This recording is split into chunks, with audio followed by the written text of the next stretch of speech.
देखिए ये अभ्यर्थी अब बीपीएससी हाय हाय के नारे लगाते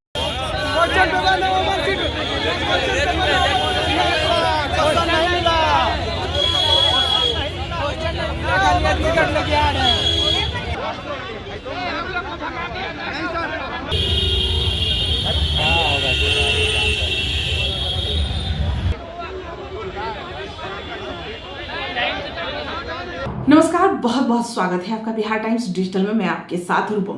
देखिए, आज बीपीएससी का एग्जाम था और यह एग्जाम लगभग पटना के कई सेंटरों पे यह एग्जाम गया हुआ था। और आपको बता दें कि बापू परीक्षा परिसर जो है वहां पर भी यह एग्जाम गया हुआ था और काफी भारी तादाद में वहां पर बच्चे एग्जाम देने के लिए पहुंचे हुए थे। और सबसे बड़ा यह परीक्षा हॉल है, 18,000 बच्चों की बैठने की वहां पर कैपेसिटी है। भाई, एग्जाम देने के लिए बच्चे वहां पर अंदर गए, जो भी नियम कानून जो होते हैं उसके तहत अंदर बच्चे गए एग्जाम देने के लिए।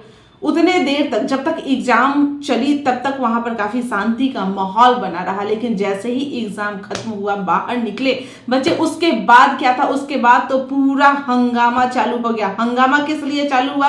ये जो सारे बच्चे हैं वो सड़क पे उतर गए, जितने भी बच्चे हैं वो इकट्ठा हो गए, बाहर परिसर में इकट्ठा हो गए और उसके बाद हंगामा उन्होंने चालू कर दिया। हंगामा इसलिए चालू किया, उन्होंने कहा कि भाई हम लोग टाइम से पहुंचे हैं, कहीं टाइम पे कॉपी नहीं मिल रही है, कहीं ओएमआर सीट नहीं मिल रही है, तो कभी कुछ नहीं मिल रही है और हमें एग्जाम को लेट जानबूझ के करवाया गया और ऐसे में ऑब्सेंट भी लगाने की संभावनाएं वो बता रही है। और वो लोग हंगामा, इतना वहां की हंगामा जो है वो आगे बढ़ा कि प्रशासन के लोगों को वहां पर पहुंचना पड़ा। यह हंगामा फिर वहां से परिसर से बाहर सड़क तक पहुंच गया। मीडिया के कई लोग वहां पर पहुंच गए जैसे ही यह खबर उन्हें मिली। हालांकि और भी कई सेंटरों पे भी हमारे रिपोर्टर्स वहां पहुंचे हुए थे, वहां पर शांति ढंग से वह एग्जाम हुआ। लेकिन बापू परीक्षा परिसर का यह तस्वीर हम आपको दिखा रहे हैं कि किस तरह से वहां पर अभ्यर्थी जो है, वो परीक्षार्थी जो है वो काफी परेशान है और वो अपना सीट दिखा रहे हैं कि देखिए हमें ओएमआर सीट नहीं मिला, तो कोई कुछ कह रहा है। महिलाएं, वहां पर बच्चियां जो है वो काफी प्रॉब्लम में है, वो भी बता रही हैं कि देखिए किस तरह से अंदर का माहौल हुआ।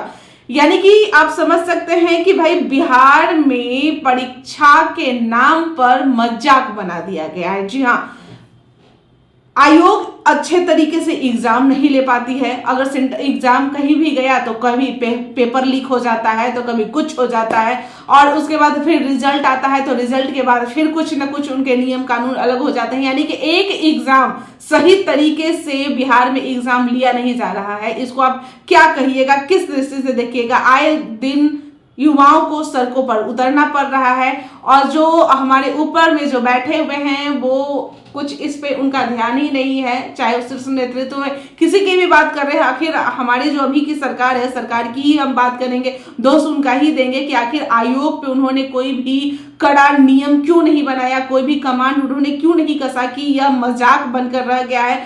परीक्षार्थियों के लिए खास करके यह मजाक बन गया है, क्योंकि लंबे समय से काफी परेशानी झेल कर कोई भी परीक्षार्थी अपना एग्जाम देते हैं, परेशानी झेलकर लंबे समय से वो तैयारी करते हैं, अपने घर बार को छोड़कर बाहर में किसी भी तरीके से परेशानी से वो पढ़ाई करते हैं। उनकी फैमिली की उतनी बैकग्राउंड नहीं होती है, उतने पैसे नहीं होते हैं, लेकिन फिर भी उन लोगों का लगता है कि भाई चलो बच्चों को पढ़ा देंगे, कुछ एग्जाम निकल जाएगा, कहीं पर भी नौकरी हो जाएगी तो चलो अच्छी बात है। लेकिन भाई एग्जाम सेंटर में जाओ तो पेपर लीक, रिजल्ट आया तो उसमें गड़बड़ी।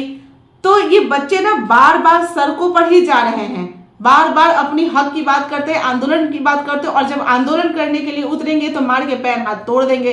अब आप ही समझिए कि बिहार में ये हो क्या रहा है। इस सिस्टम को सुधारना काफी जरूरी है। सरकार में जो भी बैठे हुए इंसान हैं उन्हें इस सिस्टम को सुधारना बहुत जरूरी है। अगर इस तरह की कहीं भी कुछ प्रॉब्लम हो रही है तो उन्हें एक नियम निकालना चाहिए और उस नियम के तहत कार्रवाई करनी चाहिए और कार्रवाई बहुत जल्द करनी चाहिए। ऐसा नहीं हो कि वह कार्रवाई 5 साल 10 साल तक होती रह रही है, फिर वही लोग बस काम कर रहे हैं, क्वेश्चन पे क्वेश्चन लीक होते ही जाएगा। तो अब आप समझ सकते हैं आज की यह जो घटना है वो किस तरह से लापरवाही की गई है वहां पर, और समझ सकते हैं कि यह पूरी, जब यहाँ पर इतने सारे बच्चे निकल गए हैं, एग्जाम के प्रॉब्लम को लेकर, तो आप समझ सकते हैं कि जितने भी इस बार के जो एग्जाम हुए हैं, जाहिर सी बात है हो ना हो शायद कैंसिल भी करना पड़े। अब आप समझ सकते हैं कि जितने भी बच्चे जो एग्जाम दिए हैं उन पर क्या बीतेगी।